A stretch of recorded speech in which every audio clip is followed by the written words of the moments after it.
નમસ્કાર વિદ્યાર્થીઓ, વેબ સંકુલના આ ડિજિટલ પ્લેટફોર્મ પર આપ સૌનું હાર્દિક સ્વાગત છે. આપણી સિરીઝ ચાલી રહી છે PYQની, જેના અંતર્ગત આજે આપણે 5મો લેક્ચર લઈને આવ્યા છીએ અને NTPC માટે પણ જાહેરાત થઈ ગઈ છે અને રેલવે ગ્રુપ ડી ની પણ પરીક્ષા હવે ખૂબ નજીકના સમયમાં આવવાની છે.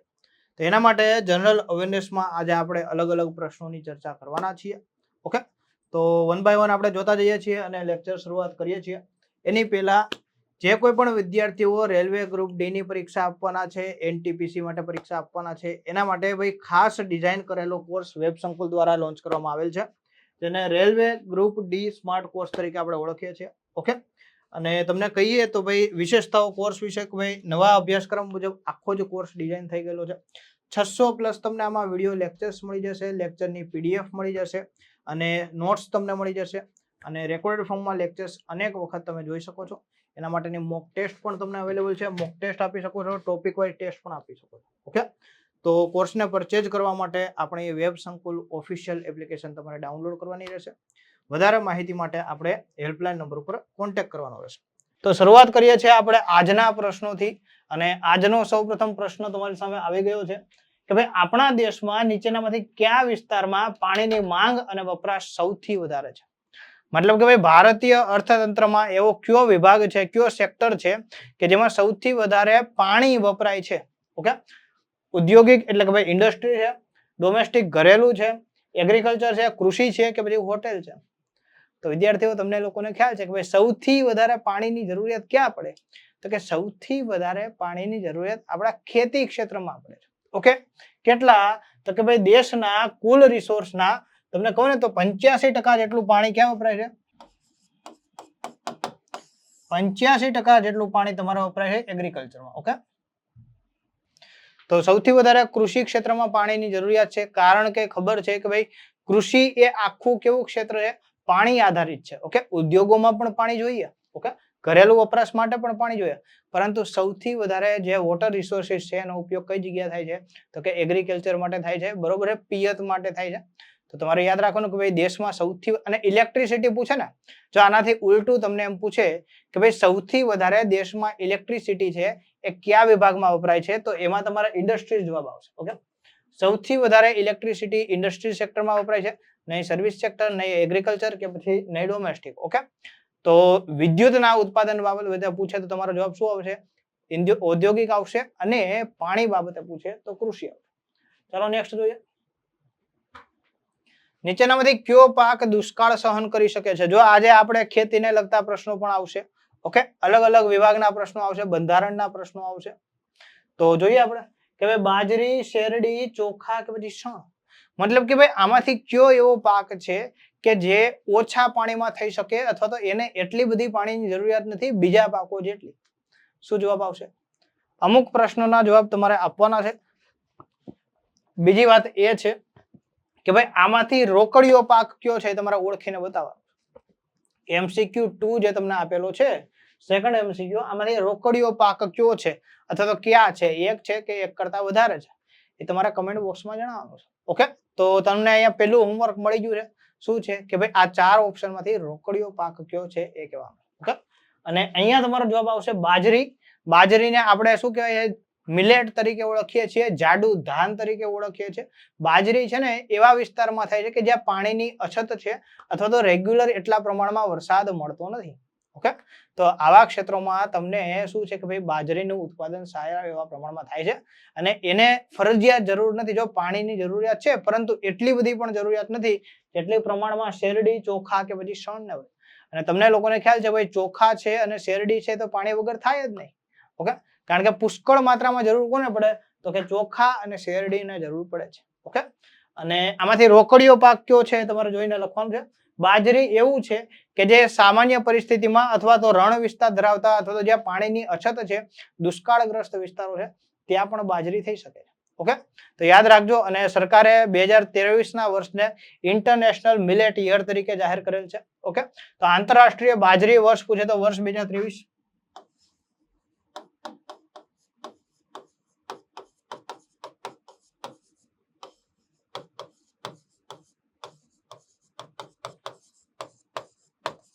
ઓકે, યાદ રાખજો. નેક્સ્ટ જોઈએ આપણે. કંઈક ને કંઈક તમને નવું જાણવા મળશે. નીચેનામાંથી કયા ભારતીય રાજ્યોમાં દ્રાક્ષના પાકનું ઉત્પાદન સૌથી વધારે થાય છે? અને ગ્રેપ્સ કેપિટલ ઓફ ઇન્ડિયા તરીકે પણ આપણે ઓળખીએ છીએ. તો ઉત્તર પ્રદેશ, મહારાષ્ટ્ર, જમ્મુ કાશ્મીર કે પછી બિહાર? સૌથી વધારે દ્રાક્ષ ક્યાં થાય છે? બોલો શું આવશે? અને તમને ખબર છે કે ભાઈ દ્રાક્ષનો ઉપયોગ ફળ તરીકે પણ થાય છે અને વાઇન બનાવવામાં પણ થાય છે. મોટા ભાગે શું છે કે ભાઈ જ્યારે ઇન્ટરનેશનલી જે વાઇનનું ઉત્પાદન થતું હોય તેમાં સૌથી વધારે દ્રાક્ષનું ઉત્પાદન થતું હોય. તો શું આવશે? સૌથી વધારે ક્યાં થાય છે? ઉત્તર પ્રદેશ. ઉત્તર પ્રદેશમાં સૌથી વધારે ઘઉં થાય છે, બટાકા થાય છે. ઓકે, તો ઘઉં અને બટાકા માટે શું આવશે? યુપી આવશે. દેશમાં સૌથી વધારે ઘઉં અને બટાકા કઈ જગ્યાએ થાય છે? યુપીમાં થાય છે. ભલે પંજાબને આપણે ઘઉંનું કેપિટલ કહીએ, ઘઉંનો કટોરો કહીએ, પરંતુ સૌથી વધારે ઘઉંનું ઉત્પાદન કઈ જગ્યાએ થાય છે? ઉત્તર પ્રદેશમાં થાય છે. ઓકે, મહારાષ્ટ્ર છે ને એને ગ્રેપ્સ કેપિટલ ઓફ ઇન્ડિયા તરીકે ઓળખવામાં આવે છે. સૌથી વધારે દ્રાક્ષનું ઉત્પાદન કઈ જગ્યાએ થાય છે? મહારાષ્ટ્રમાં થાય છે. મહારાષ્ટ્રમાં ખાસ કરીને નાસિક, ઓકે, નાસિક, સાંગલી, આ એવા વિસ્તારો છે, શહેરો છે કે જ્યાં ખૂબ મોટા પ્રમાણમાં શું છે કે ભાઈ દ્રાક્ષનું ઉત્પાદન થાય છે. અને આના આધારે જ ત્યાં સોલા ફેસ્ટ કરીને એક સ્પેશિયલ તહેવાર ઉજવવામાં આવે છે. બરોબર છે? 4, 5, 7 દિવસનો પ્રોગ્રામ હોય છે કે જેમાં અલગ અલગ પ્રકારના વાઇન બનાવવામાં આવે. ઓકે, તો મહારાષ્ટ્રના સંબંધમાં યાદ રાખવાનું કે દ્રાક્ષનું સૌથી વધારે ભારતમાં ઉત્પાદન કઈ જગ્યાએ થાય? તો કે મહારાષ્ટ્રમાં થાય છે. કેટલું? તો કે ભાઈ કુલ જે ભારતનું ઉત્પાદન છે ને એમાં 67 થી 70% કેટલું થાય છે? તો કે 67 to 70%. ઓકે, તો 67 થી 70% જેટલી દ્રાક્ષ ફક્ત ને ફક્ત મહારાષ્ટ્રમાં થાય છે. તો યાદ રાખજો, તમે કદાચ સિઝનમાં દ્રાક્ષ ખાતા હશો તો દ્રાક્ષ ક્યાંથી આવેલો છે? મહારાષ્ટ્રથી આવેલો છે. ઓકે, આ સિવાય જમ્મુ કાશ્મીરમાં શું થાય છે? જમ્મુ કાશ્મીરમાં કેસર થાય છે. બરોબર ને? સેફ્રોન કેપિટલ ઓફ ઇન્ડિયા કહેવાય છે ભાઈ. કેસર સૌથી વધારે ક્યાં થાય છે? જમ્મુ કાશ્મીર. ઓકે, તો સૌથી વધારે સેફ્રોન કાશ્મીરમાં, શું કે કાશ્મીરમાં થાય છે કેસર. અને બીજું કે ભાઈ બિહાર, તો બિહારમાં તો તમને લોકોને ખ્યાલ જ છે કે બિહારમાં સૌથી વધારે શું થાય છે? બિહારમાં મખાના થાય છે. સરકારને તમને ખબર છે ભાઈ મોદીજી મખાનાને પ્રમોટ કરે છે, મખાના. ઓકે, તો મખાના સૌથી વધારે ઉત્પાદન ભારતમાં કઈ જગ્યાએ થાય છે? તો કે ફાઈબર માટે ખૂબ સારા છે, વેઇટ લોસ માટે ખૂબ સારા છે. તો મખાના કઈ જગ્યાએ થાય છે? બિહારમાં થાય છે. જો બધા જ રાજ્યોની આપણે વિશેષતાઓ લખી દીધી છે, તમારે યાદ રાખવાનું છે કે સૌથી વધારે કઈ વસ્તુ ક્યાં થાય છે. તો આવો પણ પ્રશ્ન આવી શકે. નેક્સ્ટ જોઈએ છે. અને તમને લોકોને ખ્યાલ છે કે ભાઈ એનટીપીસી ની પણ જાહેરાત આવી છે. એમાં પણ તમારે આ વિષય આવે છે. CBT 1 અને CBT 2 બંનેમાં તમારે જનરલ અવેરનેસ વિષય આવે છે. સ્ટેટિક જીકે જનરલ નોલેજ વિષય આવે છે. તેના અંતર્ગત આવા જ પ્રશ્નો આવશે. નેક્સ્ટ પ્રશ્ન છે, નીચેનામાંથી કયું આઉટપુટ ડિવાઇસ નથી? જો કમ્પ્યુટરમાં બે પ્રકારના ડિવાઇસ હોય, એક હોય ઇનપુટ અને બીજું શું હોય? આઉટપુટ. તમને લોકોને ખ્યાલ છે, જે નવા વિદ્યાર્થીઓ છે નથી ખબર એમને કહી દઉં કે ભાઈ કમ્પ્યુટરમાં બે પ્રકારના ડિવાઇસ આવે, ઇનપુટ ડિવાઇસ અને આઉટપુટ ડિવાઇસ. ઇનપુટ ડિવાઇસનો ઉપયોગ ક્યાં થાય? તો કે કમ્પ્યુટરમાં કોઈ પણ પ્રકારનો ડેટા એન્ટર કરવા માટે. ડેટામાં ચિત્ર આવી ગયા, વિડીયો આવી ગયા, ટેક્સ્ટ આવી ગઈ. ઓકે, તો કમ્પ્યુટરમાં ટુ એડ ડેટા. ઓકે,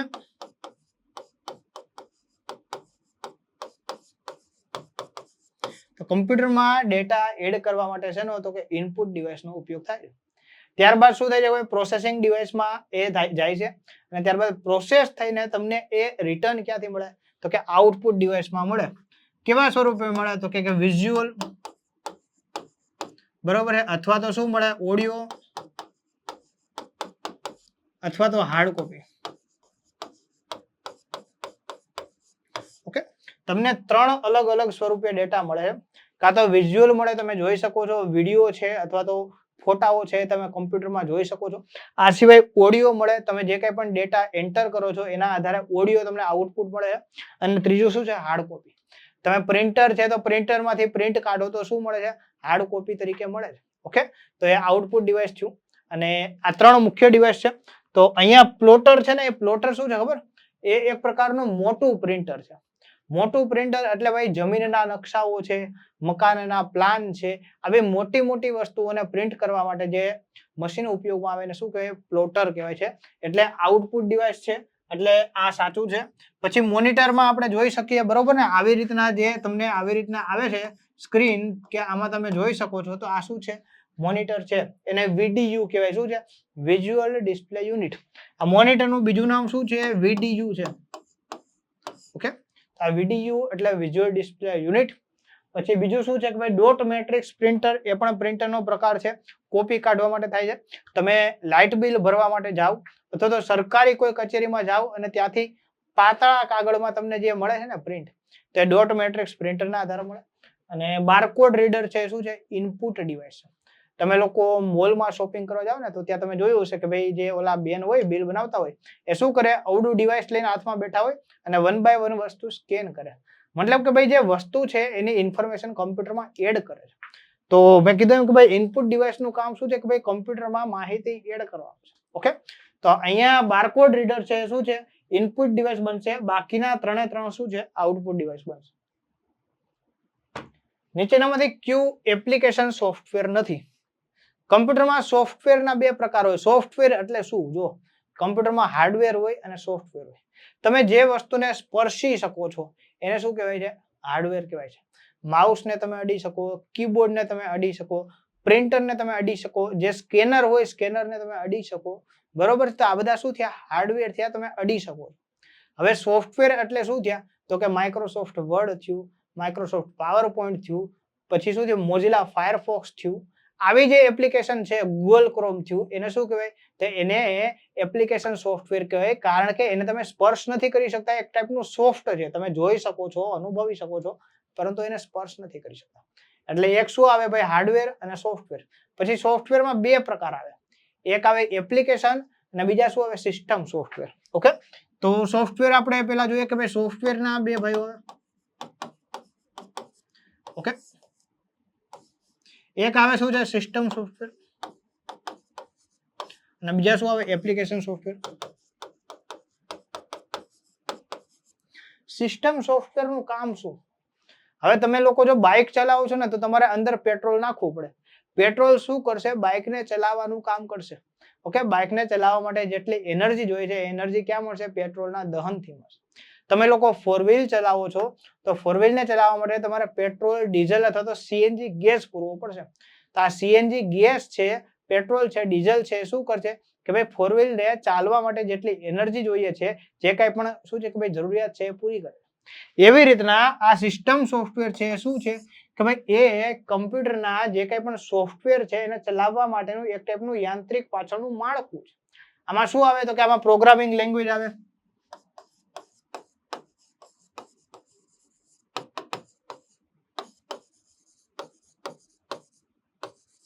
પછી બાયોર આવે, okay, basic input output system, એ બધી વસ્તુઓ આમાં આવે. જ્યારે એપ્લિકેશનમાં શું છે? માઇક્રોસોફ્ટ વર્ડ છે, માઇક્રોસોફ્ટ પાવર પોઈન્ટ છે, પેઇન્ટ છે, બરોબર? પછી આ તમે શું કહેવાય ભાઈ? ગૂગલ ક્રોમ છે, મોઝિલા છે, કોઈ પણ ઓડિયો વિડિયો એડિટર છે, એ દરેક વસ્તુઓ શું થઈ? એ દરેક વસ્તુઓ એપ્લિકેશન સોફ્ટવેર થઈ. મતલબ કે ભાઈ એનો અલગ અલગ ઉપયોગ કરી શકો. તમે માઇક્રોસોફ્ટ વર્ડનો ટાઈપિંગ માટે ઉપયોગ કરી શકો, એક્સેલનો તમે સ્પ્રેડશીટ બનાવવા માટે ઉપયોગ કરી શકો. તે બધા શું થયા? એપ્લિકેશન થયા. એ નક્કી કરેલી કામગીરી કરે છે. જ્યારે એ બધી જ કામગીરી પાછળ કામ શું કરે છે? સિસ્ટમ સોફ્ટવેર કરે છે. તો અહીંયા તમને પ્રશ્ન એમ છે કે નીચેનામાંથી કયું એપ્લિકેશન સોફ્ટવેર નથી? તો અહીંયા ઓપરેટિંગ સિસ્ટમ છે, બરોબર છે ને? એ શું છે? એપ્લિકેશન સોફ્ટવેર નથી. તો અહીંયા તમારો જવાબ શું આવશે? એ આવશે ઓપરેટિંગ સિસ્ટમ. મતલબ ઓપરેટિંગ સિસ્ટમ શું? Windows 7, Windows 8, Windows 13, Windows 11, Windows 17, આવા જે અલગ અલગ જે સોફ્ટવેર આવે એને શું કહેવાય? ઓપરેટિંગ સિસ્ટમ કહેવાય. ઓકે, કે જે શું કરે કે આખા કમ્પ્યુટરને ઓપરેટ કરવા માટેની સિસ્ટમ કહેવાય. તો આ વસ્તુ નીચેનામાંથી કયું એપ્લિકેશન સોફ્ટવેર નથી? મતલબ કે ભાઈ સિસ્ટમ સોફ્ટવેર છે. મનોરંજન સોફ્ટવેર. હવે VLC મીડિયા પ્લેયર છે, તમારે લોકોએ જો વિડીયો પ્લે કરવો હોય કોઈ પણ કમ્પ્યુટરમાં અથવા તો લેપટોપમાં, તેના માટે VLC મીડિયા પ્લેયર આવે, વિન્ડોઝ મીડિયા પ્લેયર આવે. તો એ શું થયું? એ એન્ટરટેનમેન્ટ સોફ્ટવેર થયા. ઓકે, પછી એજ્યુકેશન સોફ્ટવેર. તમે લોકો માનો કે આપણે વેબ સંકુલની એપ્લિકેશન છે, મોબાઈલમાં જોવો છો, કમ્પ્યુટરમાં જોવો છો, યુટ્યુબમાં જોવો છો, તો એ શું થયા કે ભાઈ એજ્યુકેશન ને લગતા સોફ્ટવેર ત્યાં. પછી શું છે કે ભાઈ વ્યક્તિગત સહાય પર્સનલ આસિસ્ટન્ટ સોફ્ટવેર, મતલબ કે તમને દર્શાવે કે ભાઈ તમારે આજનું શેડ્યુલ શું બનાવવાનું છે, તમારી કામગીરી શું છે, શોર્ટ નોટ આવી ગઈ, એ બધી વસ્તુ શું છે ભાઈ પર્સનલ આસિસ્ટન્ટ સોફ્ટવેર કહેવાય. જ્યારે પ્રોગ્રામિંગ લેંગ્વેજ ટ્રાન્સલેટર છે, મતલબ કે ભાઈ પ્રોગ્રામિંગ જે લેંગ્વેજ હોય એને ટ્રાન્સલેટ કરે શેમાં, તો કે 0101 માં જે બાઇનરીમાં ટ્રાન્સલેટ કરે એને શું કહેવાય, ટ્રાન્સલેટર કહેવાય. આના માટે શબ્દ શું વપરાય, આના માટે શબ્દ વપરાય ટ્રાન્સલેટર. ઓકે, તો આ ટ્રાન્સલેટર નું કામ કોણ કરે છે, તો કે સિસ્ટમ સોફ્ટવેર કરે છે, એપ્લિકેશન સોફ્ટવેર નહીં. તો અહીંયા તમારો જવાબ શું આવશે કે ભાઈ એપ્લિકેશન સોફ્ટવેર છે એ આમાંથી કયો નથી, તો કે ટ્રાન્સલેટર નથી. નીચેનામાંથી કયો ગ્રહ સૌરમંડળનો બાહ્ય ગ્રહ છે, મતલબ કે ભાઈ આ ચારમાં સૂર્યથી દૂરનો ગ્રહ કયો છે. ઓકે, શુક્ર, પૃથ્વી, બુધ કે પછી શનિ. ચાલો, કેટલા લોકોને સૌરમંડળના સૂર્યથી લઈ અને દૂર જતા ગ્રહોનો ક્રમ ખબર છે? તો આ બીજું તમને હોમવર્ક આપું, શું છે ભાઈ, સોલાર સિસ્ટમની હાયરાર્કી લખવાની છે. સૂર્યથી દૂર જતા ગ્રહોનો ક્રમ.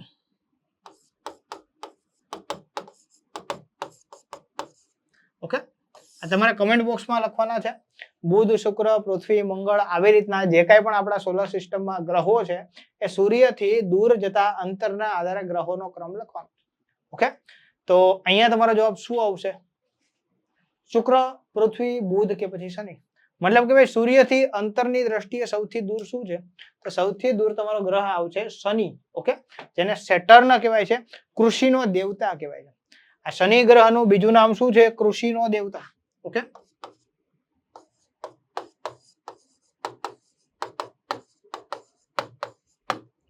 શુક્રને શું કહેવાય? પૃથ્વીનો જોડિયો ભાઈ. ઓકે,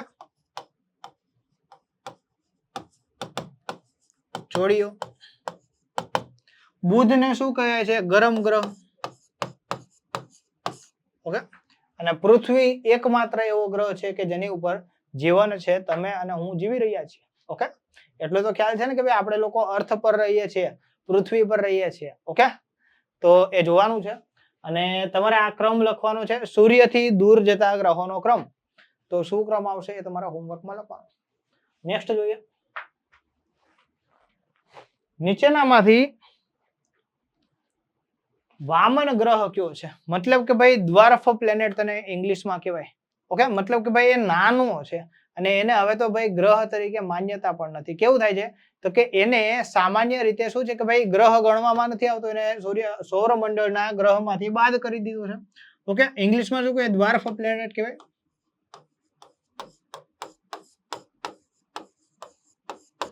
ઓકે, ઠીંગણો ગ્રહ કહેવાય, વામન ગ્રહ કહેવાય, ડ્વાર્ફ પ્લેનેટ કહેવાય.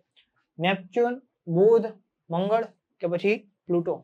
તો વામન ગ્રહ તરીકે પ્લુટોને ઓળખવામાં આવે છે. પ્લુટોનો એક ઉપગ્રહ છે શેરોન, પરંતુ ઉપગ્રહ અને પ્લુટો બંને સરખા જ છે. આનો ઉપગ્રહ શું છે? શેરોન. જનરલી એવું હોય કે ભાઈ કોઈ પણ ગ્રહ છે એના ઉપગ્રહ કરતા મોટો હોવો જોઈએ. જો એ બંને સરખા હોય અથવા તો ભાઈ એક મોટો હોય તો પછી આને ગ્રહ તરીકે માન્યતા નથી આપવામાં આવતી. અને આગળ જતા આની માન્યતા રદ કરવામાં આવી હતી 2006 પછીથી. બરોબર છે, 2006 પહેલા આપણે પ્લુટોને સૌરમંડળનો ભાગ ગણતા હતા, પરંતુ 2006 પછીથી પ્લુટોનું સૌરમંડળમાંથી શું છે કે ભાઈ બાદ કરવામાં આવેલ છે. ઠીક છે, આ વસ્તુ યાદ રાખવાની છે. પૃથ્વીના એકમાત્ર કુદરતી ઉપગ્રહને ઓળખો. કેલિસ્ટો, લો, ટાઇટન કે પછી ચંદ્ર. આમાંથી કયો ઉપગ્રહ છે જે પૃથ્વીનો છે? ખૂબ સહેલો પ્રશ્ન છે અને આનો જવાબ તો કોને ન આવડે? કોઈ એવા વિદ્યાર્થી નહીં હોય કે જેને આનો જવાબ નહીં આવડે. બોલો, હોમવર્કમાં આપી દો આ પ્રશ્ન. અને હવે તો ભાઈ એવેન્જર્સ મૂવીઝ જોવો છો એટલે તમને તો ટાઇટન પણ ખબર હોય કે ટાઇટન છે એ કોનો છે. તમારામાંથી કોઈએ હોલીવુડના મૂવીઝ જોયા હશે એવેન્જર્સની, તમને લોકોને ખ્યાલ હશે કે ભાઈ ટાઇટન ગ્રહનું એમાં ખૂબ મહત્વ દર્શાવ્યું છે. ઓકે, આખા પિક્ચરમાં મેઇન જે વિલન હોય એ ટાઇટન ગ્રહનો બતાવે છે. મજા આવે એવું છે, ક્યારેક ટાઈમ મળે ત્યારે જોવાનું, પણ પરીક્ષા ન હોય ત્યારે. ઓકે, તો અહીંયા તમારો જવાબ આવશે ચંદ્ર છે એ પૃથ્વીનો એકમાત્ર ઉપગ્રહ છે. સૌથી સહેલો પ્રશ્ન છે અને આ પ્રશ્નો પૂછાય છે. કારણ કે આપણને ખ્યાલ હોવું જોઈએ પૃથ્વીથી અંતર કેટલું, મેક્સિમમ કેટલું, મિનિમમ કેટલું, બરોબર, સરેરાશ કેટલું, 4 લાખ કિલોમીટર દૂર છે. ઓકે, તો એ આપણને ખ્યાલ હોવો જોઈએ. નેક્સ્ટ જોઈએ, રોગ પરિવારની નીચેનામાંથી કઈ જોડ સાચી નથી? મતલબ કે ભાઈ કેટલા સમયગાળા માટેના રોગ હોય એને શું કહેવામાં આવે છે? બરોબર, સૂક્ષ્મ હોય એને લાંબી અવધિના રોગ કહેવાય, માઇક્રો ડિસીઝ હોય એ લાંબી અવધિના હોય, અથવા તો ક્રોનિક ડિસીઝ હોય એ ટૂંકા સમયના હોય. આમાંથી ક્યુ સાચું છે, ક્યુ ખોટું છે? બોલો વહાલા વિદ્યાર્થીઓ, શું આવશે જવાબ?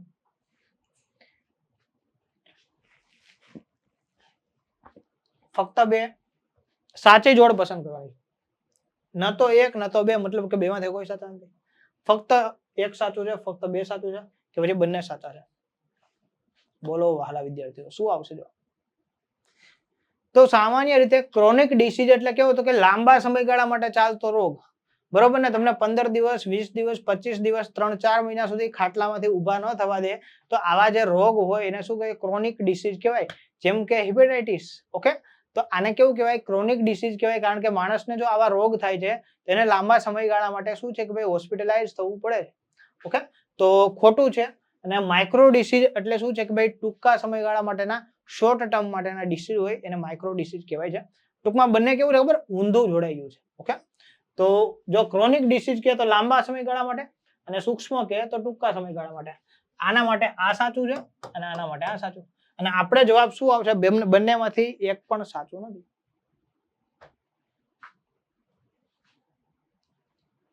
નીચેનામાંથી કયો વાયરસથી થતો રોગ છે? ઓકે, વાયરસ અને બેક્ટેરિયા બે વસ્તુ આવે. અમુક બેક્ટેરિયાથી થાય, અમુક વાયરસથી થાય. બેક્ટેરિયાને ગુજરાતીમાં પ્રજીવ કહેવાય અને વાયરસને ગુજરાતીમાં વિષાણુ કહેવાય. તાજેતરમાં તમને ખબર છે કે ભાઈ કોરોના જે રોગ છે, કોરોના શાના દ્વારા થતો હતો? વાયરસથી થતો રોગ હતો. ઓકે, તો કોરોના વાયરસ ડિસીઝ કરીને જે કોરોના વાયરસ હતો એનાથી ફેલાવતો રોગ હતો. 2019-20 માં આવ્યો તો તમને લોકોને ખ્યાલ છે કે ભાઈ ખૂબ એટલે ખૂબ ખરાબ પરિસ્થિતિ હતી. તો અહીંયા એક એવો રોગ છે જે વાયરસથી થાય છે. ઓકે, તો ટ્યુબરક્યુલોસિસ, ઉબકા ખાંસી, મેલેરિયા કે પછી અછબડા? ઓકે, શું આવશે? તો અહીંયા તમારો જવાબ આવશે ઓકે કે ચિકન પોક્સ અથવા તો અછબડા, અને ઇંગ્લિશમાં શું કહેવાય? ચિકન પોક્સ કહેવાય.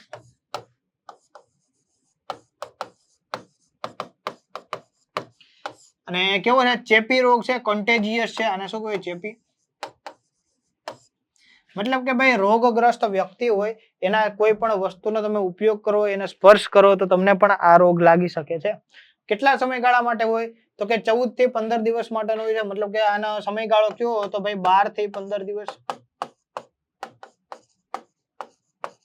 શું થાય છે? તો કે નાની નાની ફોડલીઓ થાય છે, એમાં રસી ભરાય છે, શરીરમાં ગરમ આવે છે, તાવ આવે છે, બરોબર છે, અને શું છે કે ભાઈ સોજા ચડી જાય છે, આવી વસ્તુ થાય છે. તો આને શું કહેવાય? ચિકન પોક્સ કહેવાય છે, અછબડા કહેવાય છે, અને એ શું છે? વાયરસથી થતો રોગ છે. બાકીના જે છે એ શું છે? બેક્ટેરિયાથી થતા રોગ છે. ઓકે, ટ્યુબરક્યુલોસિસ બેક્ટેરિયમ, ટીબી જેને ક્ષય કહેવામાં આવે છે, કે ભાઈ વ્યક્તિની ધીમે ધીમે શું છે ભાઈ અંદરથી શક્તિઓ પૂરી થતી જાય છે અને રોગપ્રતિકારક શક્તિ ઘટી જાય છે, અને શું છે કે ભાઈ વ્યક્તિનું કોઈ પણ સામાન્ય રોગથી પણ મૃત્યુ થઈ જાય છે. આજે ઉબકા ખાંસી પણ શું છે કે ભાઈ બેક્ટેરિયાથી થતો રોગ છે. અને મેલેરિયા છે શું છે કે ભાઈ એના માટે એનાફિલિસ માદા મચ્છર છે, એના દ્વારા પ્રજીવ ફેલાવવામાં આવે છે, બેક્ટેરિયા, અને એનાથી થતો રોગ છે. ઓકે, નીચેનામાંથી કયું ચરબીયુક્ત દ્રાવ્ય વિટામિન છે? મતલબ કેવું હોય ખબર કે ભાઈ આ જે વિટામિન હોય ને, અમુક વિટામિન પાણીમાં ભળી જાય અને અમુક વિટામિન કેવા હોય કે ભાઈ એ ચરબીમાં ભળી જાય. માણસના શરીરમાં ચરબી હોય, પાણી હોય, પ્રોટીન હોય, બધી વસ્તુ હોય ને, તો એને વોટર સોલ્યુબલ અને ફેટ સોલ્યુબલ કહેવાય. પાણીમાં ભળે એને શું કહેવાય? Water soluble.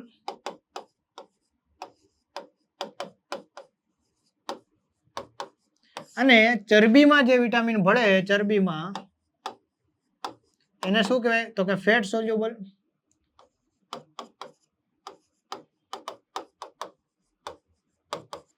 તો વિટામિન BCPH એવા છે જે વોટર સોલ્યુબલ છે. ઓકે, શું છે BCPH? વિટામિન બી માં B1, B2, B3, B5, B7, B12 આ બધા જ વોટર સોલ્યુબલ છે. કે આ વિટામિન શેમાં ભળી જશે? તમારા પાણીમાં ભળી જશે. ઓકે, શરીરમાં જે જે જગ્યાએ પાણીનો હિસ્સો છે એમાં આ વિટામિન ભળી જશે. જ્યારે ફેટ સોલ્યુબલ વિટામિન્સ હોય ક્યાં? તો કે ADE કે ઓકે, યાદ રાખવાના સીધા જ છે vitamin A, vitamin D, vitamin E અને વિટામિન કે. આ વિટામિન્સ કેવા છે કે ભાઈ તમારા ચરબીમાં પડી જશે. એટલે તમને એમ થાય કે ભાઈ માનો કે હું સંતરા જાઉં છું, સંતરા ખાઉં છું, તો સંતરા તમારે પાણીમાં ભળતું વિટામિન છે, તમારા શરીરમાં લાંબો ટાઈમ નહીં રહે. એટલે તમને ફ્રૂટ્સ વધારે ખાવાનું શું કામ કે? કારણ કે એ તો ભાઈ પાણી શરીરમાં જેમ તમારે પાણી આવજા થતું રહેવાનું એમ એ વિટામિન જતા રહેવાના. જ્યારે આ વિટામિન કેવા છે કે તમારે લાંબા સમય માટે શરીરમાં રહે છે. ઓકે, તો ADE કે અહીંયા શું છે કે ભાઈ કયો છે એ ચરબીયુક્ત છે, તો અહીંયા ડી આપેલો છે. તો વિટામિન ડી છે એ કેવું છે તો કે એ ફેટ સોલ્યુબલ છે અથવા તો ચરબી દ્રાવ્ય વિટામિન છે. તો આવી રીતના વિટામિન્સ યાદ રાખવાના હોય છે. ઓકે, ફિલોક્વિનોન કહેવાય અને અલગ અલગ જે કઈ પણ રાસાયણિક નામો આવે છે. તમારા લોકોએ શું કામ કરવાનું છે ખબર? વિટામિન, જો હોમવર્ક આપું છું, A B C D, okay, પછી E K, આટલા જે વિટામિન છે એના રાસાયણિક નામ લખવાના છે. શું લખવાના છે? રાસાયણિક.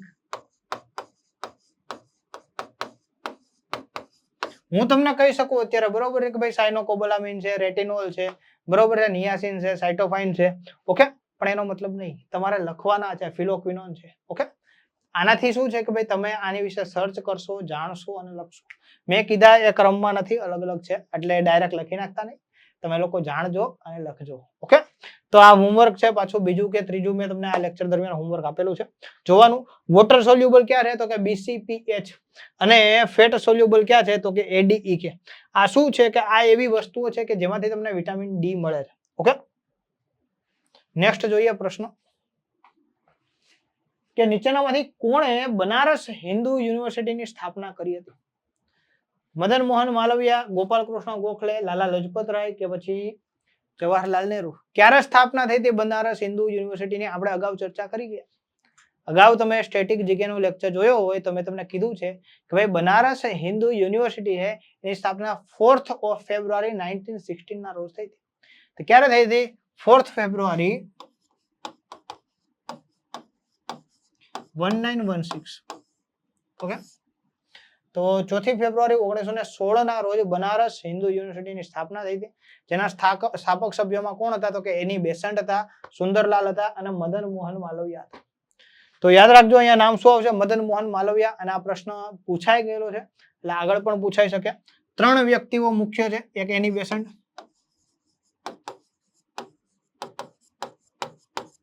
જેને ગાંધીજી શું કહેતા? વસંત દીદી ગાંધીજી કહેતા. પછી શું હતું તો કે ભાઈ સુંદરલાલ, અને ત્રીજા વ્યક્તિ કોણ તો કે મદન મોહન માલવિયા. આ 3 વ્યક્તિઓ એવા હતા કે જેમણે શું છે કે ભાઈ સ્થાપક સભ્ય તરીકે હતા અને એમના હાથે બનારસ હિન્દુ યુનિવર્સિટીની સ્થાપના થઈ હતી. ઓકે, નેક્સ્ટ જોઈએ. નીચેનામાંથી કોને લેડી વિથ અ લેમ્પ નું બિરુદ આપવામાં આવ્યું હતું? મદામ કામા, ફ્લોરન્સ નાઇટિંગેલ, બરોબર, એની બેસન્ટ કે પછી સરોજિની નાયડુ? શું આવશે? લેડી વિથ લેમ્પ, બરોબર ને? મતલબ શું છે ભાઈ? સમાજમાં જાગૃતિ ફેલાવનાર, પ્રકાશ પાડનાર. ઓકે, તો એવા મહિલા કે જેમણે પોતાના સામાજિક સુધારાઓ બાબતે ખૂબ કાર્ય કર્યું હતું, પોતાના સમાજમાં સુધારાઓ લાવવા માટે. ક્યાંના હતા તો કે બ્રિટન, ઇંગ્લેન્ડના હતા. ઓકે, અને એનું નામ હતું ફ્લોરન્સ નાઇટિંગેલ. અને આના ઉપરથી જ પ્રેરાઈને ભારતના સરોજિની નાયડુ છે એને નામ આપવામાં આવ્યું હતું કે ભાઈ નાઇટિંગેલ ઓફ ઇન્ડિયા. બરોબર ને? કે ભાઈ ભારતના ફ્લોરન્સ નાઇટિંગેલ તરીકે કોણ ઓળખે છે તો કે સરોજિની નાયડુ ઓળખે છે. અને સરોજિની નાયડુ બાબતે બીજી એક વસ્તુ તમને કહું કે ભાઈ એમને શોખ હતા ભાઈ ઘરેણાઓ પહેરવાના, ખૂબ શોખીન હતા. ઓકે, ઘરેણા પહેરવાના ખૂબ શોખીન હતા. તો સરોજિની નાયડુ તમારે યાદ રાખવાનું. આ સિવાય સરોજિની નાયડુને આપણે ક્યાં યાદ કરીએ તો કે ધરાસણા સત્યાગ્રહ વખતે યાદ કરીએ છીએ. ગાંધીજીની જે દાંડી કૂચ થઈ હતી તે દાંડી કૂચ પછીથી આગળથી એના પછી ધરાસણા સત્યાગ્રહ થયો ત્યારે આગેવાની લેનાર કોણ હતા? સરોજિની નાયડુ હતા. અને આપણે યાદ રાખવાના છે કે ભાઈ સરોજિની નાયડુ છે એને ફ્લોરન્સ નાઇટિંગેલ ઓફ ઇન્ડિયા તરીકે પણ ઓળખવામાં આવે છે. ઓકે, તો એ પણ ખૂબ છે કે ભાઈ સારું વ્યક્તિત્વ હતા, સમાજ સેવાનું કામ કરવા વાળા હતા, સુધારો કરવા વાળા હતા. અને એકચ્યુઅલ ફ્લોરેન્સ નાઇટિંગેલ ક્યાંના હતા? કે ભાઈ બ્રિટન ઇંગ્લેન્ડના હતા. નીચેનામાંથી કોણે કોરિયોગ્રાફી માટે લાઈફ ટાઈમ અચીવમેન્ટ કેવો? તો કે ભાઈ life time achievement.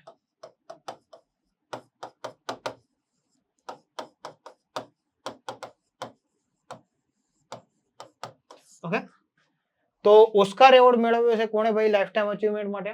AR Rahman, Gurudutt, Satyajit રે કે પછી ગુલઝાર? ગુલઝાર સાહેબને શા માટે મળ્યો હતો? તો કે ભાઈ જય હો ગીત માટે મળેલો હતો. અને જય હો ગીતના લેખન માટે. અને એ જ જય હો ગીતના ગાવા માટે કોને, કમ્પોઝિંગ માટે કોને મળ્યો હતો? AR રહેમાનને મળ્યો હતો. ગુરુદત્ત સાહેબને મળેલ નથી. અહીંયા તમારો જવાબ શું આવશે? તો કે ભાઈ સત્યજીત રે છે, એમને લાઈફ ટાઈમ અચીવમેન્ટ એવોર્ડ મળ્યો. પોતે શું હતા? તો કે ભાઈ સ્ક્રીન રાઇટર હતા, સ્ક્રીન પ્લે રાઇટર હતા અને કોરિયોગ્રાફર હતા. ઓકે, તો યાદ રાખવાનું છે કે ભાઈ life time achievement award choreography અને સ્ક્રીન પ્લે રાઇટિંગ માટે કોને મળ્યો હતો?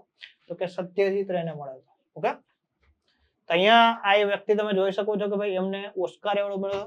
અને ફિલ્મી દુનિયામાં ઓસ્કાર એવોર્ડ એટલે શું છે ભાઈ? ઓસ્કાર અથવા તો એકેડમી એવોર્ડ, જેને સૌથી મોટો એવોર્ડ તરીકે આપણે ઓળખવામાં આવે છે. ઓકે, નેક્સ્ટ જોઈએ. ભારતીય બંધારણની કલમ 76 માં નીચેનામાંથી કોની સાથે સંબંધિત છે? રાષ્ટ્રપતિની નિમણૂક, એટર્ની જનરલની નિમણૂક, ઉપરાષ્ટ્રપતિની નિમણૂક કે પછી કમ્પ્ટ્રોલર અને ઓડિટર જનરલની નિમણૂક? શું આવશે? આર્ટિકલ. જો બંધારણમાંથી તમને સીધા જ આર્ટિકલ પૂછે છે તો આપણને ખ્યાલ હોવો જોઈએ કે ભાઈ જે તે આર્ટિકલ છે એ કઈ બાબત સાથે જોડાયેલો છે. ઓકે, તો શું આવશે? બોલો વહાલા વિદ્યાર્થીઓ, આપો જવાબ. ભારતીય બંધારણમાં કલમ 76 છે, નીચેનામાંથી કોની સાથે જોડાયેલ છે? તો કે એટર્ની જનરલની નિમણૂક સાથે જોડાયેલ છે. ઓકે, એટર્ની જનરલ એટલે કોણ? તો કે સરકારના વકીલ. શું છે ભાઈ? કેન્દ્ર સરકારના વકીલ. જ્યારે કોઈ પણ વ્યક્તિ અથવા તો સંસ્થા સરકારના વકીલ, ઓકે, સરકારના એડવોકેટ કહેવાય, સરકારના વકીલ કહેવાય. અને લાયકાત શું હોય? તો કે સુપ્રીમ કોર્ટના જજ બનવા માટે જે લાયકાત જોઈએ ને, એ લાયકાત અહીંયા એટર્ની જનરલની નિમણૂક થવા માટે હોવી જોઈએ. બીજી વસ્તુ શું છે કે રાષ્ટ્રપતિની નિમણૂક માટે શું છે ભાઈ? ચૂંટણી પ્રક્રિયા છે, બરોબર ને? આર્ટિકલ 54, આર્ટિકલ 54 અંતર્ગત આવે છે. ઉપરાષ્ટ્રપતિની નિમણૂક માટે આર્ટિકલ 66, એમાં પણ ચૂંટણી પ્રક્રિયા છે. અને કેગની નિમણૂક માટે શું આવે? આર્ટિકલ 148 આવે. ઓકે, 148, 149, 150 આર્ટિકલ કોના માટે? તો કે કોમ્પ્ટ્રોલર and auditor general of India. તો પબ્લિક એકાઉન્ટના વોચડોગ તરીકે કોણ ઓળખાય છે? તો કે ભારતના જે કેગ છે, કોમ્પ્ટ્રોલર અને ઓડિટર જનરલ ઓફ ઇન્ડિયા છે, એ પબ્લિક એકાઉન્ટના મતલબ કે ભાઈ સંચિત નિધિ છે, જે પબ્લિક ફંડ છે, એના વોચડોગ તરીકે કાર્ય કરે છે. ઓકે, યાદ રાખવાનું છે. અને ઉપરાષ્ટ્રપતિ તરીકે પગાર મળતો નથી, પરંતુ રાજ્યસભાના સભાપતિ તરીકે પગાર મળે. ઓકે, તો આ બધી વસ્તુઓ છે આપણે ધ્યાનમાં રાખવાની છે. આર્ટિકલ્સ મેં તમને લખી દીધા છે. આર્ટિકલ 76 છે એટર્ની જનરલની નિમણૂક છે. આર્ટિકલ 54 રાષ્ટ્રપતિ માટેની નિમણૂકની ચૂંટણી પ્રક્રિયા એ બાબત છે. પછી અનુચ્છેદ 66 છે, આર્ટિકલને ગુજરાતીમાં અનુચ્છેદ કહેવાય. ઓકે, એટલે કન્ફ્યુઝ ના થતા. પછી અનુચ્છેદ 66 છે ઉપરાષ્ટ્રપતિની ચૂંટણી બાબતે છે. અને કેગની નિમણૂક બાબતે જો અહીંયાથી બે વ્યક્તિની નિમણૂક થાય છે, બે વ્યક્તિની ચૂંટણી થાય છે. ઓકે, નીચેનામાંથી કયા બંધારણીય સુધારા દ્વારા 8મી અનુસૂચિમાં સુધારો કરીને બોડો, ડોગરી, મૈથિલી અને સંથાલી ભાષાઓને ભારતમાં સત્તાવાર ભાષા તરીકે માન્યતા આપવામાં આવી? 92મો સુધારો, 90મો સુધારો, 91મો સુધારો કે 93મો સુધારો? શું આવશે? બોલો. તો અહીંયા તમારો જવાબ આવશે 92મો જે સુધારો છે, એ 92મા સુધારા અંતર્ગત આ ભાષાઓ એડ કરવામાં આવી હતી. અને બીજું કે ભાઈ આ સુધારો શા માટે છે? 91મો સુધારો ક્યારે થયો હતો? 2003માં થયો હતો. તો કે ભાઈ કેન્દ્રીય અને રાજ્યના વિધાનમંડળમાં મંત્રી પરિષદની શું છે કે ભાઈ સંખ્યા નક્કી કરવા માટે મંત્રી પરિષદ સંખ્યા બાબતે. ઓકે, 93મો સુધારો છે એ શું છે કે ભાઈ એ વિશેષ વર્ગના લોકો માટે છે. એના આર્ટિકલ 15A અને 15.5 અને આર્ટિકલ 16.5 સાથે સંકળાયેલું છે. ઓકે, તો ભાઈ એસસીબીસી ને વિશેષ શું કહેવાય ભાઈ એડમિશન બાબતની અથવા તો અનામત બાબતે શું છે ભાઈ આર્ટિકલ 15.5 અને આર્ટિકલ 16.5 તો એની સાથે મતલબ કે ભાઈ અનામત બાબતે સંકળાયેલો આર્ટિકલ કયો છે 93મો સુધારો છે અને યાદ રાખવાનું છે બાકી શું છે કે ભાઈ આ મહત્વની વસ્તુ છે મેં તમને કહી દીધી આ આસામને સાથે સંકળાયેલો છે બરોબર છે કે ભાઈ આસામમાં રિઝર્વેશન બાબતે સંકળાયેલો આસામમાં જે વિધાનસભા સીટો છે એમાં રિઝર્વેશન બાબતે સંકળાયેલો આર્ટિકલ કયો છે સુધારો કયો છે તો કે 90મો જે સુધારો છે એ આસામ રાજ્યમાં શું છે કે ભાઈ વિધાનસભાની સીટોમાં રિઝર્વેશન બાબતનો છે ઓકે ભારતીય બંધારણની પ્રસ્તાવનામાં નીચેનામાંથી કયો સુધારો કરવામાં આવ્યો ભારતીય બંધારણની પ્રસ્તાવના એટલે આમુખ એટલે કે પ્રિએમ્બલ ત્રણેયનો અર્થ એક જ થાય અમે ભારતના લોકો ભારતને સાર્વભૌમ સમાજવાદી પ્રજાસત્તાક બનાવવાની આપણે જે આખું વાક્ય આવે ને કે ભાઈ ભારતની પ્રસ્તાવના કેટલા વાક્યોમાં છે તો કે એક જ વાક્યમાં છે અને એ જે પ્રસ્તાવનામાં એક વખત સુધારો કરવામાં આવ્યો હતો અને એ સુધારો ક્યારે કરવામાં આવ્યો 42મા બંધારણીય સુધારા દ્વારા કરવામાં આવ્યો તો તમારો જવાબ શું આવશે 42મો બંધારણીય સુધારો છે એના અંતર્ગત ભારતીય બંધારણના આમુખમાં ફેરફાર થયો હતો આ પ્રશ્નને બીજી રીતના પૂછો ને એમ તો કે આમુખમાં ફેરફાર થયો હતો બંધારણના આમુખ માં સુધારો થયેલ ઓકે અને 3 શબ્દો ઉમેરવામાં આવ્યા સમાજવાદી બિન સાંપ્રદાયિક અને અખંડિતતા ક્યાં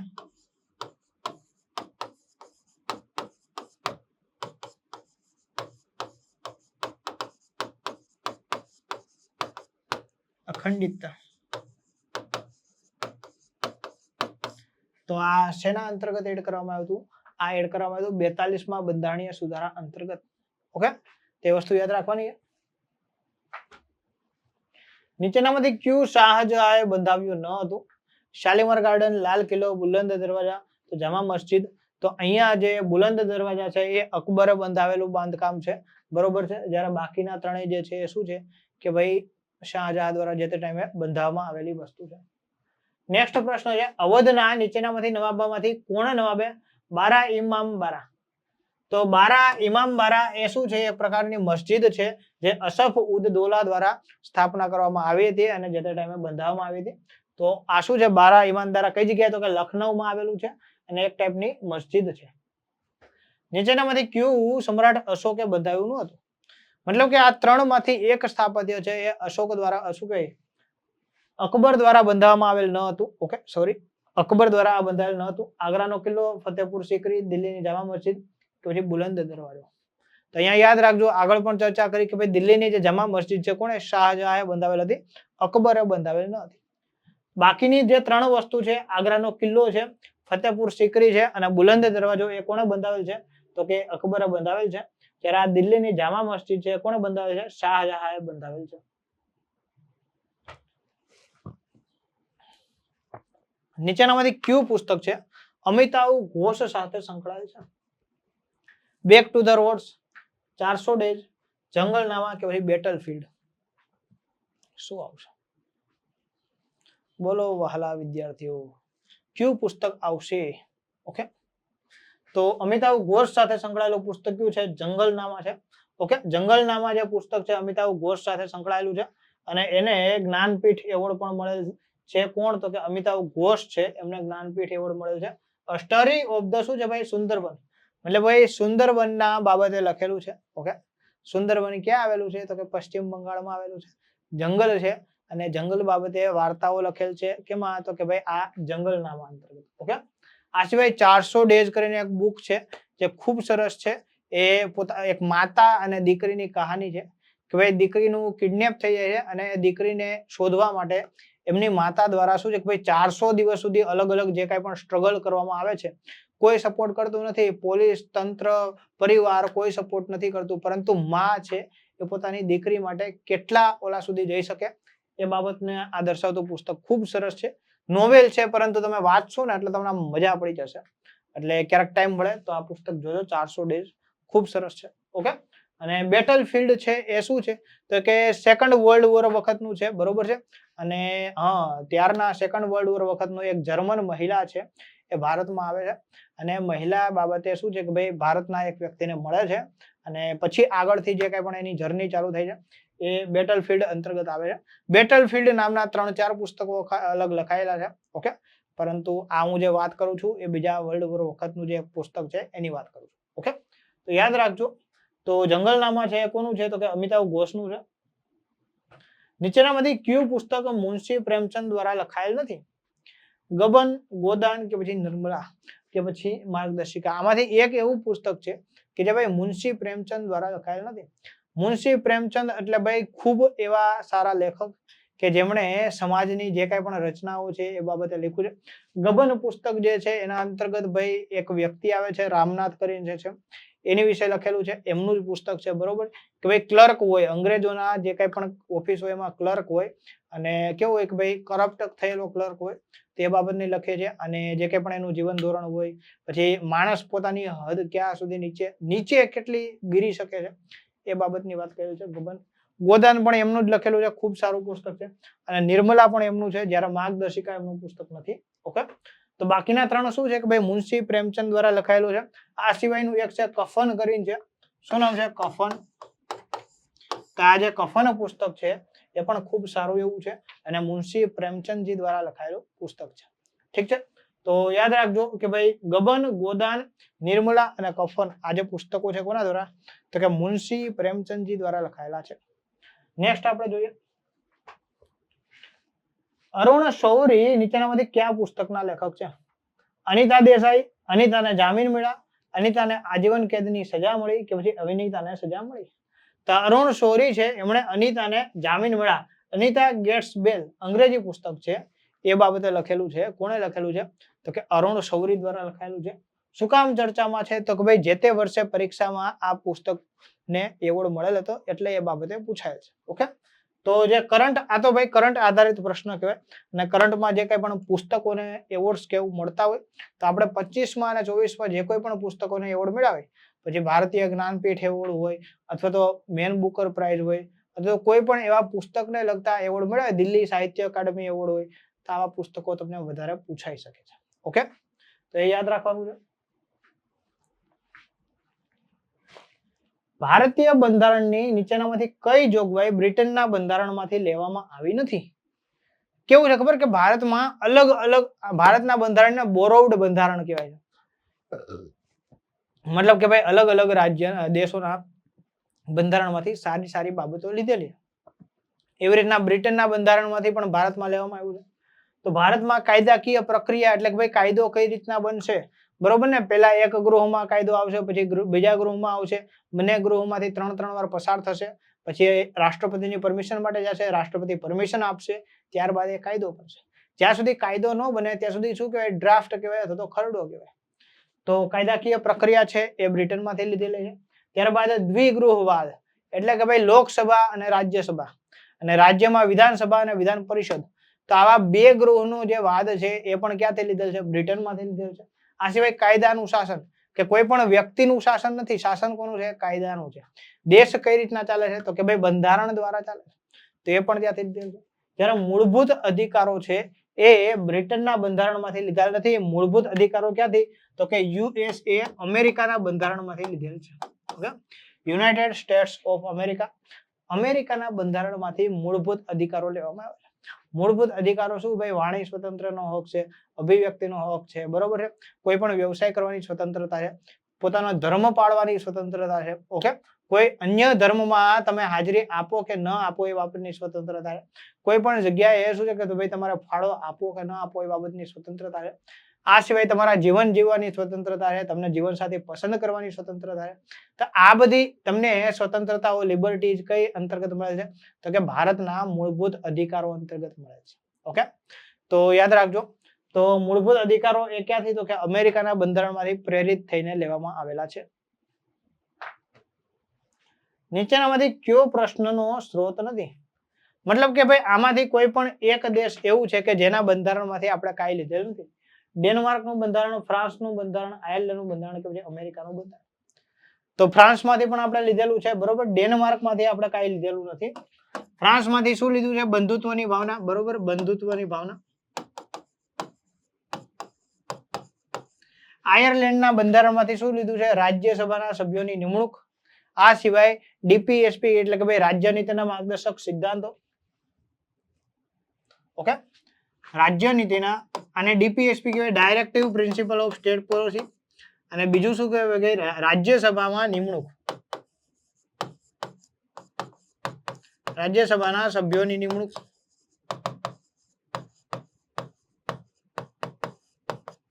અને અમેરિકાના બંધારણમાંથી આપણે શું લીધું છે તો કે એક તો મૂળભૂત અધિકારો લીધા છે, આ સિવાય જ્યુડિશિયલ સિસ્ટમ. બરોબર ને, મૂળભૂત અધિકારો,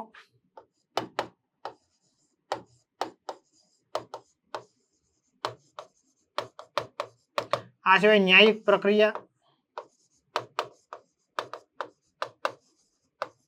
પછી બંધારણનો અર્થઘટન કરવાનો હક જ્યુડિશિયલ અર્થઘટન માટે સુપ્રીમ કોર્ટ. ઓકે, તો બંધારણમાં કોઈ પણ એવી બાબત આવે કે જે બાબતે પ્રશ્ન થાય તો પછી એનો નિર્ણય કરવાનો હક કોને છે તો કે સુપ્રીમ કોર્ટ ઓફ ઇન્ડિયાના છે. ક્યાં અંતર્ગત તો કે ભાઈ અમેરિકાના બંધારણમાંથી આ જોગવાઈ લેવામાં આવી છે. અને ભારતમાં કીધું છે કે જ્યારે કોઈ પણ કાયદો બને છે તો એ કાયદો મૂળભૂત અધિકારો છે એનું હનન તો કરતો નથી ને, તે નક્કી કરવાનો, એ કાયદાનો અભ્યાસ કરવાનો હક કોને છે? સુપ્રીમ કોર્ટને છે. અને જો જરા પણ એવું લાગે કે ભાઈ માણસોને બંધારણના જે મૂળભૂત અધિકારો આપ્યા છે એનું હનન થાય છે તો એ કાયદાને તરત શૂન્ય કોણ કરી દે છે તો કે એને તરત શૂન્ય સુપ્રીમ કોર્ટ કરી દે છે. ઓકે, તો યાદ રાખવાનું છે અલગ અલગ દેશના બંધારણોમાંથી અલગ અલગ આપણે લીધેલું છે. ભારતીય બંધારણમાં નીચેનામાંથી કઈ વિશેષતાઓ સોવિયત સમાજવાદી પ્રજાસત્તાકમાંથી લીધા? મતલબ કે સોવિયત યુનિયનમાંથી શું લેવામાં આવ્યું છે? મૂળભૂત અધિકારો, પંચવર્ષીય યોજના, પ્રસ્તાવના કે પછી સમવર્તી યાદી? બોલો શું આવશે? તો અહીંયા તમારો જવાબ આવશે પંચવર્ષિક યોજના. ઓકે, એ પાછળથી આપણે અમલમાં કરવામાં આવ્યું હતું. આ સિવાય આપણે બીજું શું છે ભાઈ? મૂળભૂત ફરજો.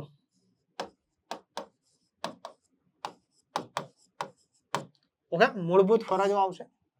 મૂળભૂત અધિકારો અમેરિકા, પછી પ્રસ્તાવના એટલે કે ભાઈ આમુખ પણ અમેરિકામાંથી લેવામાં આવ્યું છે. અને સમવર્તી યાદી કેનેડા, કેનેડા અને ઓસ્ટ્રેલિયા. ઓકે, તો કેનેડા અને ઓસ્ટ્રેલિયામાંથી સમવર્તી યાદી. ઓકે, મોટા ભાગે ઓસ્ટ્રેલિયા. અને મૂળભૂત અધિકારો અને પ્રસ્તાવના ક્યાંથી? અમેરિકામાંથી લેવામાં આવ્યું છે. અને મૂળભૂત ફરજો છે એ સોવિયત યુનિયનમાંથી લેવામાં આવે છે. ઓકે, નીચે આપેલા બધા ખરીફ પાક છે સિવાય કે, મતલબ કે આમાંથી કોઈ પણ એક પાક એવો છે જે ખરીફ પાક નથી. બાજરી, રાગી, મકાઈ કે પછી ઘઉં, આમાંથી કયો પાક છે જે ખરીફ પાક નથી? ખરીફ, રવિ અને જાયદ 3 પ્રકારના પાક આવે. ઓકે, ખરીફ પાક શું કહેવાય તો કે શિયાળા. બરોબર છે, ખરીફ પાક, રવિ પાક અને જાયદ પાક. તો ચોમાસામાં જે પાક થાય એને શું કહેવાય? ખરીફ પાક કહેવાય. શિયાળામાં જે પાક થાય એને રવિ પાક કહેવાય. અને ઉનાળાના સમયગાળા દરમિયાન જે પાક થાય એ જાયદ પાક કહેવાય છે. ઓકે, તો અહીંયા તમને કહું કે ભાઈ ઘઉં છે ને એ ખરીફ પાક નથી, જ્યારે બાજરી, રાગી અને ઘઉં કેવા છે? બાજરી, રાગી અને મકાઈ શું છે? ખરીફ પાક છે. મતલબ કે ભાઈ ખરીફ પાક છે. ઓકે, ચોમાસામાં થતો પાક છે.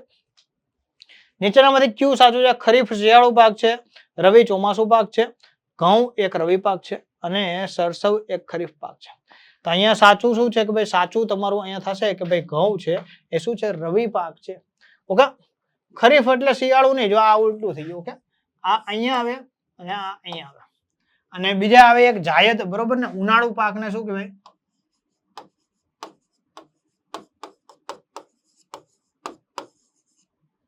યાદ રાખજો, શિયાળો, ઉનાળો અને ચોમાસું જે આપણી ઋતુઓ છે, તો આ ઋતુઓ અંતર્ગત જે પાક થાય છે એની આપણે ચર્ચા કરીએ છીએ. ઓકે, તો યાદ રાખજો ખરીફ, રવિ અને જાયદ.